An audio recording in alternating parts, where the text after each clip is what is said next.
הקדוש ברוך הוא, עידן הדין בעצמה, ואמרה, לא יפה שאחותי רחל תהיה פתה, התפללה ילדה, אז זה נהפך לבת.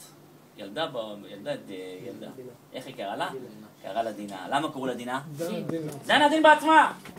אז היא ילדה, עכשיו שימו לה את שמות של משהו מדהים. אז היא ויתרה על שבט, נכון? טוב, דינה הזאת נולדה, ברוך השם דינה הזאת נולדה, והתורה מספרת משהו מדהים. זאת הילדה הזאת שנולדה לה, כתוב ששכם בן חמור, תראו, הערבים האלה בכל מקום עושים בעיות. כבר מאז. אני אמרתי לכם פעם זה, שהדבר אבינו, אמרתי לכם את זה הרב. אני אומר שאסור לאדם לשאול שאלות.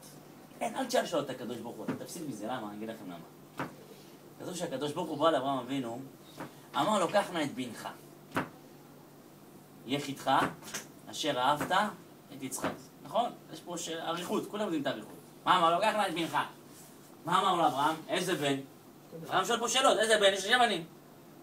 בנך יש לי 2, יש לי את יצחק ויש לי את ישמעאל. מה אמר לו? יחידך. אמר לו, איזה יחיד? זה יחיד לאמו, זה יחיד לאמו. אשר אהבת. אומר לו, ריבונו של עולם, את שניהם אני אוהב. מה אמר לו הקדוש ברוך הוא? את יצחק, עליהו לעולם. אני אומר, ריבונו של עולם, למה שאלת שאלות? אמר לה, קח לה את בנך? אל תשאל, קח ישר את ישמעאל, דבח אותו, שחט אותו, היינו מתפטרים מהם עד היום, אתה מבין? לא, אני לא צריך לשאול שאלות כאלה, זה פלא פלאות. טוב, אבל זה כנראה גזרה של הקדוש ברוך הוא שצריך... עכשיו כתוב שם, שכם בן חמור, כן? זה ראשי תיבות של שבח, כן? שבחים. שכם בן חמור. זה, השבח הזה, ראה את דינה, חמד אותה, אז כתוב ככה.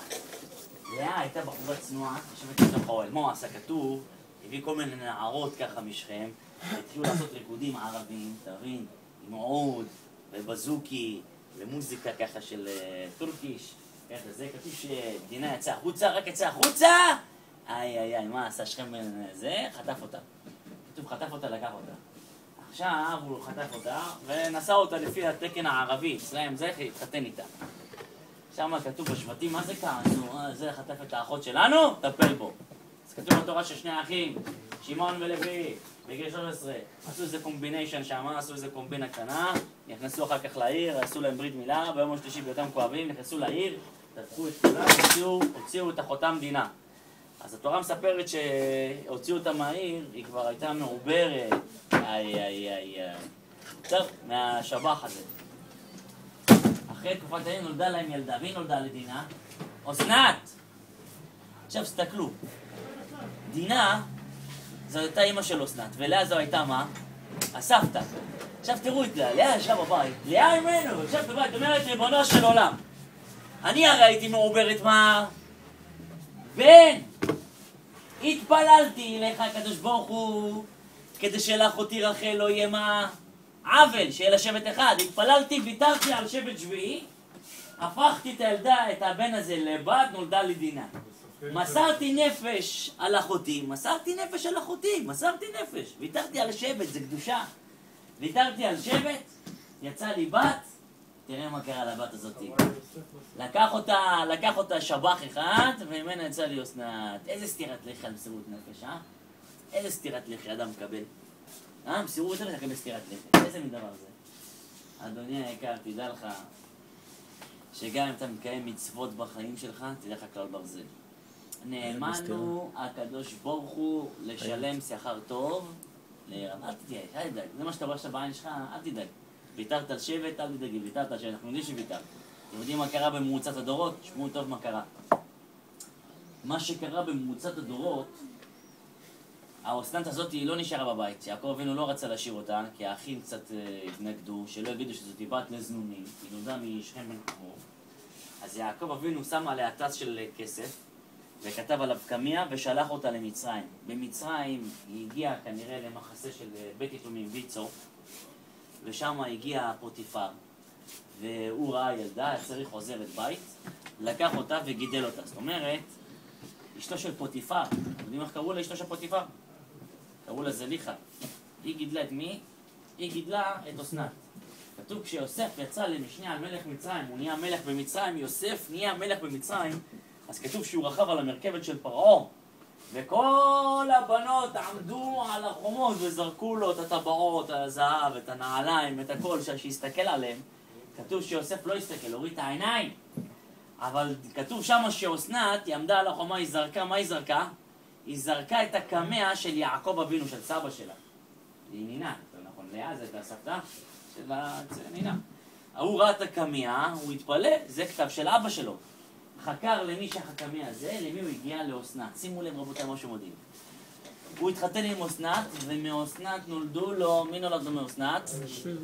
אפרים ומנשה. כתוב שהקדוש ברוך הוא אמר ליעקב שאפרים ומנשה כי ראובן ושמעון יהיו לי. מה זאת אומרת? שבט יוסף התחלק לשני שבטים, הוציאו את לוי מעסקת חבילה כביכול בחלוקה, כי לוי זה חלק של הקדוש ברוך הוא, ויוסף קיבל שני שבטים, אחד אפרים ואחד מנשה. עכשיו שימו לב, אפרים ומנשה הם היו הבנים של מי? של אסנת. אסנת הייתה מי? הנכדה של לאה. לאה ויתרה על שבט.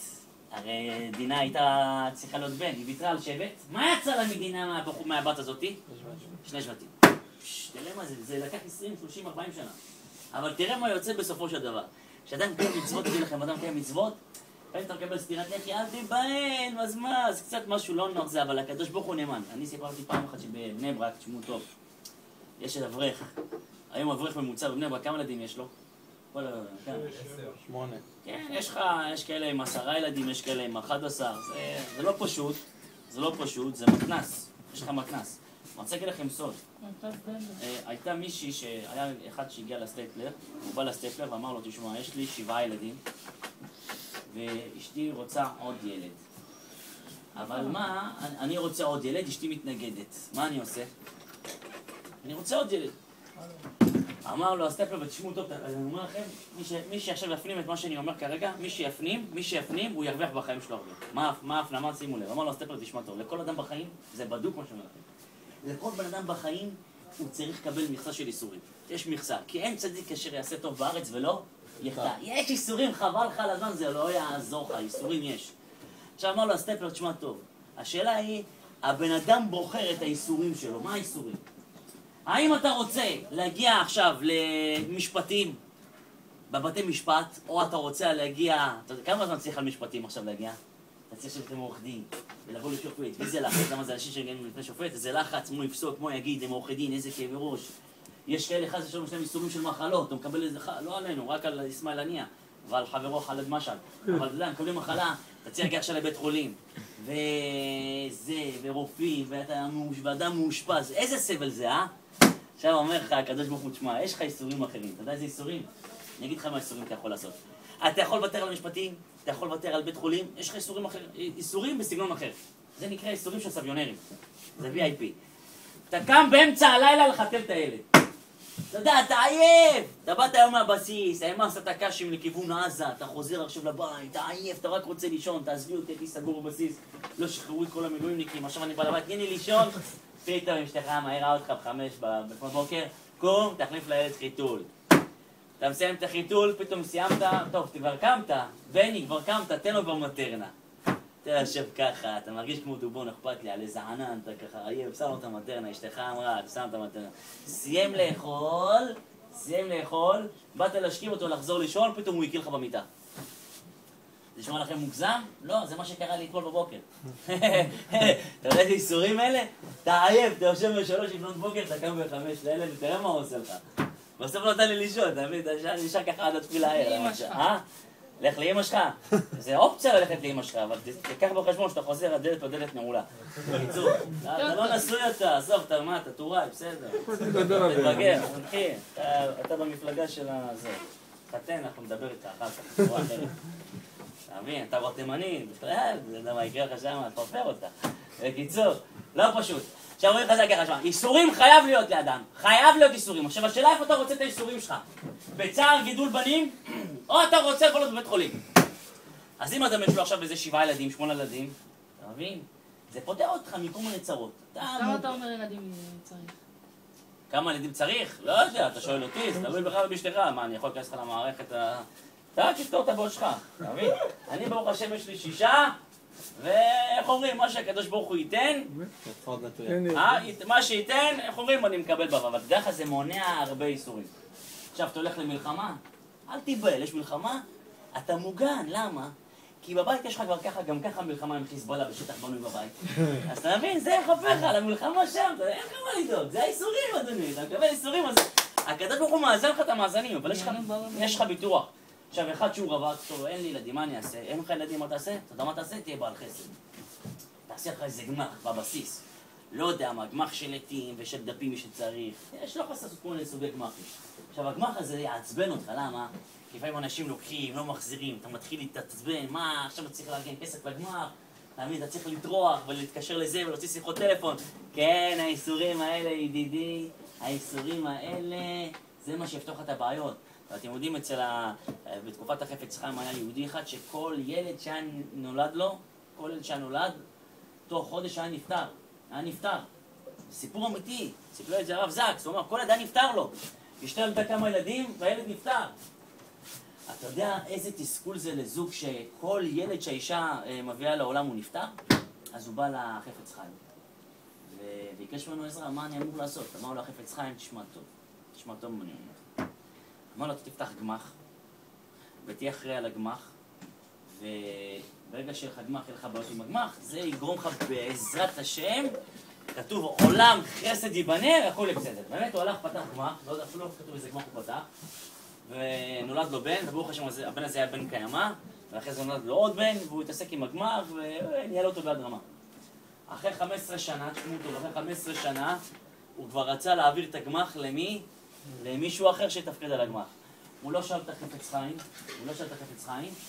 והוא העביר את הגמח למישהו אחר. סיפרו שבאותו יום שהוא העביר את הגמח למישהו אחר, באותו לילה, הילד שלו נחנק וכמעט שמת.